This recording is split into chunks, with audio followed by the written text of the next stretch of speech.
Hello friends, कैसे हैं आप लोग। आई होप आप सब लोग ठीक है। आज हम इस वीडियो में बात करने वाले हैं बिहार एसएससी इंटर लेवल के फाइनल मेरिट लिस्ट को लेकर लेटेस्ट अपडेट क्या है, इसके ऊपर क्या अभी और होना बाकी है, इसके ऊपर बात करेंगे। सेकंड, हम लोग बिहार एसएससी थर्ड सीजन के ऊपर भी बात करेंगे, कितने पोस्ट इंक्रीज किए गए, अब इस पोस्ट के ऊपर कौन से कैंडिडेट एलिजिबल होंगे, इसके ऊपर बात करेंगे। फॉर्म करेक्शन को लेकर हमें अभी क्या करना है, इसके ऊपर भी बात करेंगे हम इस वीडियो में। चैनल पर आप नए हैं तो चैनल को सब्सक्राइब कर लें और इस वीडियो को अपने दोस्तों के साथ शेयर करें। यहाँ पर एक बात आपको बता देना चाहता हूँ, जो लोग भी इंटर लेवल अपडेट को लेकर इस वीडियो देखने आया है तो ये आपको लास्ट पार्ट में मिलेंगे, यानी मिड पार्ट से इस वीडियो को देखें, वहाँ से आपको जानकारी Bihar SSC inter level final merit list को मिलेंगे।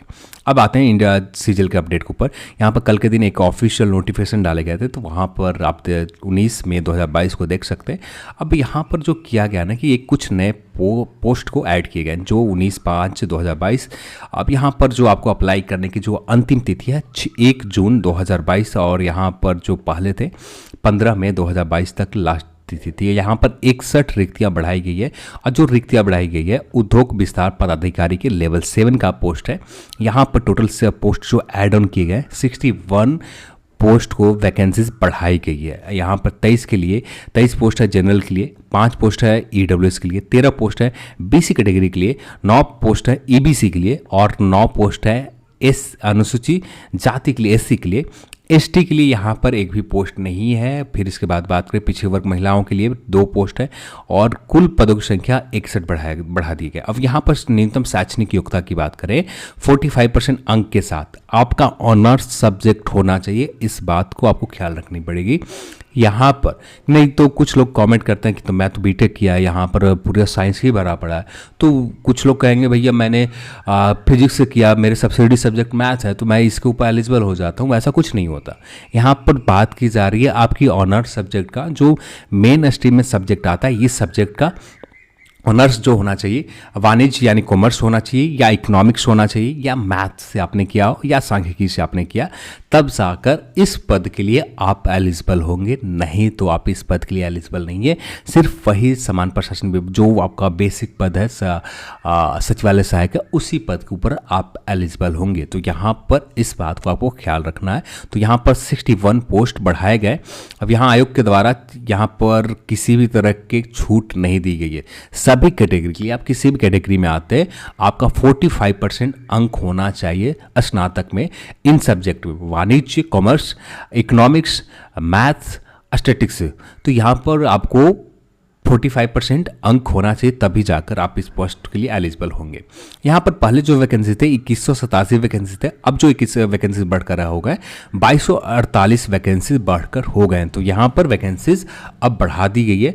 अब यहाँ पर प्रकाश देखें तो जनरल में 878 वैकेंसीज हो गए, अब हो गए 206 वैकेंसीज ईडब्ल्यूएस में, पहले यही थे 855 201, अब तो यहाँ पर कुछ वैकेंसीज बढ़ गए। पिछले वर्ग में बीसी में 295 हो गए, 448 हो गए।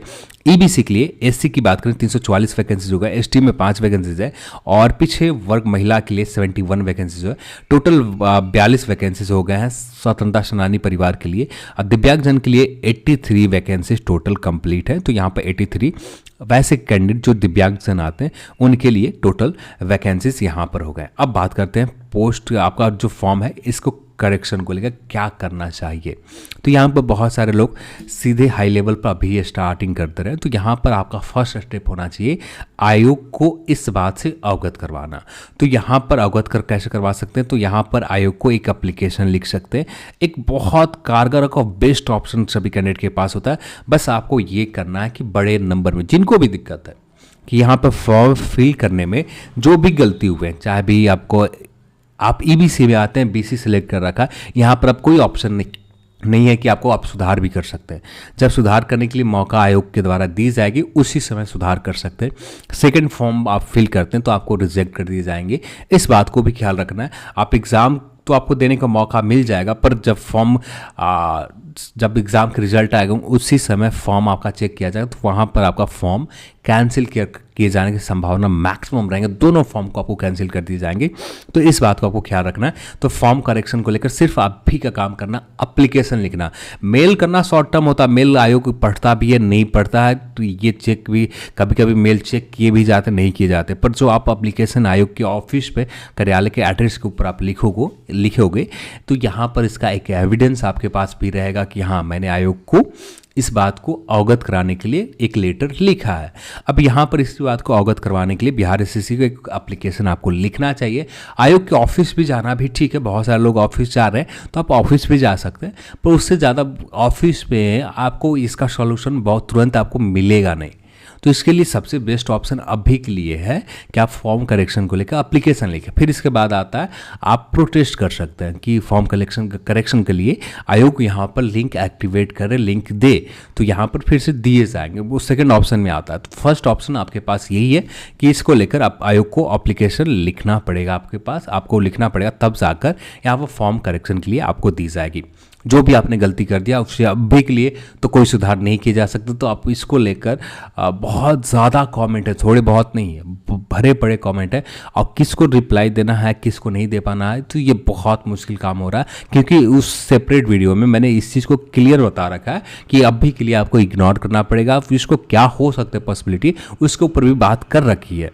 तो यहाँ पर फॉर्म करेक्शन के लिए दिए जाएंगे, बस आपको मेहनत करनी पड़ेगी। एप्लीकेशन, एक मेहनत क्या है, एक एप्लीकेशन लिखने में समय कितना जाता है। आपके नज़दीकी पोस्ट ऑफिस में सिर्फ एक सामान्य डाक से या स्पीड पोस्ट से भी कर देते तो आयोग के पास स्पीड पोस्ट करते तो 1 वीक में पहुँच जाएंगे, और सामान्य तरीके से करते तो 15 दिन में वो भी पहुँच जाएंगे। तो आयोग को कम से कम आपके जो फॉर्म गलती हो रहे हैं तो एक बड़े नंबर में आयोग को पता भी तो चलना चाहिए कितने लोगों ने इस तरह के एप्लीकेशन लिखते हैं। तो आपको बड़े नंबर पर जितने लोगों को गलती हुए सभी लोग आप एप्लीकेशन लिखते हैं, तब जाकर आपका काम यहाँ बन जाएगा। इससे ज़्यादा करने की ज़रूरत भी नहीं पड़ेगा, क्योंकि इंटर लेवल में वहाँ पर फॉर्म करेक्शन के लिए दिए गए थे मौका, यहाँ पर भी दे दिए जाएंगे। ऐसा है नहीं कि यहाँ पर नहीं दिए जाएंगे, तो यहाँ पर भी मिल सकते हैं। बस आपके ऊपर निर्भर करता है कि आप किस तरह से एफर्ट लगाते हैं। अब बात कर लेते हैं इंटर लेवल के अपडेट के ऊपर कि इंटर लेवल का अपडेट क्या है। तो जैसे कल के दिन हम लोगों ने कम्युनिटी पोस्ट में एक पोस्ट डाला था, ये पोस्ट ये रहा। तो यहाँ पर कुछ पोस्ट डाला था, यहाँ पर आप सभी को बताया था बिहार एसएससी इंटर लेवल को लेकर कि यहाँ पर आयोग ने रिजल्ट का जो फोल्डर है पूरी तरह से प्रिपेयर्ड हो गया, पूरी तरह से तैयार हो गए। अब इसे वेबसाइट के ऊपर अपलोड करना है। जो वेबसाइट के ऊपर एक तरह से जैसे हम लोग के पास एक ऑप्शन होता है, जैसे आप वेबसाइट के ऊपर कभी आपने वेबसाइट बनाया है तो वहाँ पर आपके पास एक ऑप्शन होता है, या कोई भी वेबसाइट आप HTML पर बनाया है, या आप नॉर्मल एक वर्डप्रेस के थ्रू बनाया है, या एक गूगल ब्लॉग की तरह थ्रू बनाया है, तो वहाँ पर हर जगह यूट्यूब चैनल के ऊपर भी एक ऑप्शन दिए जाते हैं कि ये वीडियो मैं जो अपलोड कर रहा हूँ 6 बजे मॉर्निंग में अपलोड कर रहा हूँ, शायद ये वीडियो आपको मिलेगा 7:30 या 7:15 के आसपास। तो ये मेरे पास ऑप्शन होता है कि मैं ये वीडियो अपलोड करने के बाद कितने बजे दिखाऊं। तो यहाँ पर भी आयोग ने पूरी तरह से तैयार कर लिया, जो भी रिजल्ट के काम थे पूरी की पूरी कंप्लीट हो चुके हैं। आज के दिन इंटर लेवल रिजल्ट को लेकर ऑफिस में मीटिंग रखी गई है। कितने बजे रखी गई है, कितने बजे होंगे, ये एग्जैक्ट जानकारी नहीं है, पर आज के दिन बिहार एसएससी इंटर लेवल के रिजल्ट को लेकर एक मीटिंग होनी है। अब इस मीटिंग में क्या किए जाते ये कहना बहुत मुश्किल है कि इस मीटिंग में होता क्या है। इस मीटिंग में बात की जा सकती है कि रिजल्ट कब अपलोड करना है, किस तरह से आगे बढ़नी है इसके ऊपर। जैसे पुराने हम लोग सीजीएल में देखें तो सीजीएल सेकंड में ये किया गया था कि आपको पहले जितने भी टॉप 10 कैंडिडेट हैं इनको कॉल किए गए थे, टॉप 10 कैंडिडेट को कॉल किए गए, और इनके जो भी इन्होंने किस तरह से अपना स्कोर कर लिया, एक बेसिक इंटरव्यू लिए गए थे कि हाँ आप जेन्युइन हैं, आप टॉप 10 स्कोर में आने लायक हैं। इस जैसे अभी हाल फिलहाल में यूपी सब इंस्पेक्टर में देखें जितने भी टॉप 10 कैंडिडेट थे उनका एक बेसिक इंटरव्यू लिया गया, वहाँ पर एक स्कोर भी नहीं कर पाए, तो वैसे लोग सीधे जेल में बैठे पड़े। तो यहाँ पर भी एक किया जाता, सीजीएल में ऐसा ही किया गया था। यहाँ पर इंटर लेवल में कैसे किए जाते ये कहना थोड़ा मुश्किल है कि क्या यहाँ पर होता है। यहाँ पर डायरेक्ट रिजल्ट डाल दिए जाते हैं प्रेस कॉन्फ्रेंस करने के बाद, या सीधे यहाँ पर भी उसी तरीका अपनाया जाता है, टॉप 10 को बुलाया जाए। तो यहाँ पर टॉप 10 पर बुलाए जाने की संभावना पिछले बार के तरीके देखे तो यहाँ पर सीजीएल में किए गए थे। फिर उसके बाद यहाँ पर सामान्य प्रशासन विभाग से परमिशन तो पहले ही ले लिए जाते हैं रिजल्ट अपलोड करने को लेकर, यहाँ पर परमिशन को लेकर आयोग पर समान प्रशासन विभाग से परमिशन लेती है। फिर उसके बाद यहाँ पर एक प्रेस कॉन्फ्रेंस बुलाया जाता है। अब इस प्रेस कॉन्फ्रेंस में आपको रिजल्ट को लेकर टॉप कैंडिडेट हैं जिन्होंने रैंक 1 होल्ड किया, रैंक 1 पाया, जो टॉप 10 कैंडिडेट में आते हैं, उन कैंडिडेट के बारे में बताई जाती है। तो यहाँ पर प्रेस कॉन्फ्रेंस में बताने के बाद ये वेबसाइट के ऊपर रिजल्ट पूरी तरह से लाइव कर दिए जाते हैं। अब यहाँ पर एक मसला और निकल कर आ रही है कि वैसे कैंडिडेट जिन्होंने न्यू एनसीएल लगाया था, तो स्टार्टिंग की बात करें, स्टार्टिंग में न्यू एनसीएल को एक्सेप्ट नहीं किया गया था जिन्होंने न्यू एनसीएल लगाया गया था। न्यू एनसीएल स्टार्टिंग में जब डॉक्यूमेंट वेरिफिकेशन स्टार्ट हुए थे उस समय न्यू एनसीएल के जब काउंसलिंग में भी गए थे तो वहाँ पर भी न्यू एनसीएल को एक्सेप्ट नहीं किया गया था, एक्नॉलेज नहीं किया गया था, मान्य नहीं किया गया था। अब फिर बाद में फिर से रीचेक होता है आपका डॉक्यूमेंट का, जो रीचेक स्टार्ट होता है, रीचेक स्टार्ट होते हैं 10 या 11 मई को रीचेक स्टार्ट होता है। अब इस 10-11 मई को फिर से डॉक्यूमेंट अच्छे से चेक किए जाते हैं और यहाँ पर आपका एनसीएल के एक्सेप्ट किया जाता है या नहीं किया जाता है, ये एग्जैक्ट करना बहुत मुश्किल है। यहाँ के बाद कोई भी जानकारी बहुत कम निकल रही है आयोग से, तो यहाँ पर एग्जैक्ट करना बहुत मुश्किल है कि न्यूज़ एनसीएल को आयोग ने एक्सेप्ट किया या नहीं किया। यहाँ पर जो सीएमओ ऑफिस है, यहाँ से प्रेशर डाले जा रहे हैं कि न्यू एनसीएल को मान्य किया जाए, क्योंकि बहुत सारे कैंडिडेट ने बहुत सारे लोगों से मिलने के बाद इस चीज़ को बात को सीएमओ ऑफिस में पहुँचाई है और सीएमओ ऑफिस ने शायद यहाँ पर एक्शन ले सकती है। यदि एक्शन इसी जो रीचेक डॉक्यूमेंट वेरिफिकेशन में किए गए थे शायद इसी सीएमओ की वजह से किए गए हों, तो यहाँ पर आपका शायद रिजल्ट आपको न्यू एनसीएल को मान्य करके आ जाएंगे। यदि नहीं किया गया हो, यहाँ पर फिर से सीएमओ यहाँ पर एक्टिव होता है, तब जाकर फिर से यहाँ पर डॉक्यूमेंट वेरिफिकेशन किए जाएंगे। वैसे कैटेगरी का सुधार किया जाएगा जो एनसीएल को लेकर, न्यू एनसीएल बस उसी कैटेगरी में सुधार किए जाएंगे और वहाँ पर सुधार करने में समय लग जाएगा। तो यहाँ पर 2 पॉसिबिलिटी है। और यहाँ पर आज रिजल्ट को लेकर, रिजल्ट यदि सब कुछ ठीक रहा रिजल्ट में तो यहाँ पर लाइव किए भी जा सकते हैं। आज नहीं किए जाएंगे उसके पहले आपको बता दिए जाएंगे, पर अभी के लिए आज मीटिंग होनी है। क्या होता है मीटिंग में ये कहना थोड़ा मुश्किल है। अब यहाँ पर न्यू एनसीएल को लेकर अभी के लिए एग्जैक्ट कहना थोड़ा सा बहुत मुश्किल है कि क्या हुआ होगा रीचेक डॉक्यूमेंट वेरिफिकेशन में।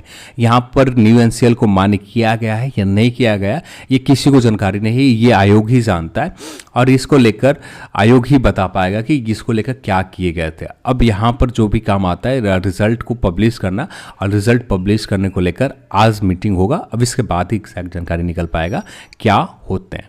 अब यहाँ पर सीएमओ ऑफिस भी यहाँ पर एक्टिव नज़र आ रही है कि सीएमओ ऑफिस यदि चाह जाए तो यहाँ पर न्यू एनसीएल को मान्य करने के लिए एक लेटर आयोग को पास लिख सकता है। लगातार बहुत जगहों से ये अपडेट मिल रही है कि यहाँ पर बहुत सारे कैंडिडेट ने बहुत सारे लीडर से मिलने के बाद वहाँ पर सीएमओ ऑफिस में अपनी बात पहुँचा रखी है और यहाँ पर मौका दिए जाने की बात की जा रही है कि ऐसा हो सकता है। एग्जैक्ट जानकारी ये ऐसा होने के बाद ही पता चल पाएगा। चलिए आज के इस वीडियो में इतना ही, और ये कुछ जानकारी थी बिहार एसएससी इंटर लेवल को लेकर। इंतज़ार ज़्यादा नहीं करने पड़ेंगे, और यदि इंतज़ार करने पड़ेंगे उससे पहले मैं आपको बता दूंगा कि हाँ कितना और इंतज़ार करना पड़ेगा। यदि यहाँ पर इंतज़ार तब करना पड़ेगा जब सीएमओ यहाँ पर एक्टिव हो जाता है, तब। यदि सीएमओ एक्टिव नहीं होता है या रीचेक में एनसीएल को मान्य कर देता है, सीएमओ यहाँ पर एप्लीकेशन लिखता है, सीएमओ की एप्लीकेशन का बिहार एसएससी आयोग ने बता देता कि हाँ एनसीएल को मैंने मान कर रखा है, तो उसके बाद उतना समय नहीं लगेगा। 28 मई से पहले आपके रिजल्ट ऑफिशियल वेबसाइट के ऊपर आ जाएंगे। और आज क्या होता है इसके बाद ही तय हो पाएगा कि आपका फाइनल मेरिट लिस्ट किस डेट को आएंगे। आज मीटिंग रखी गई है। चलिए आज की इस वीडियो में इतना ही, और इस वीडियो को देखने के लिए आप सभी को बहुत बहुत धन्यवाद। जय हिंद।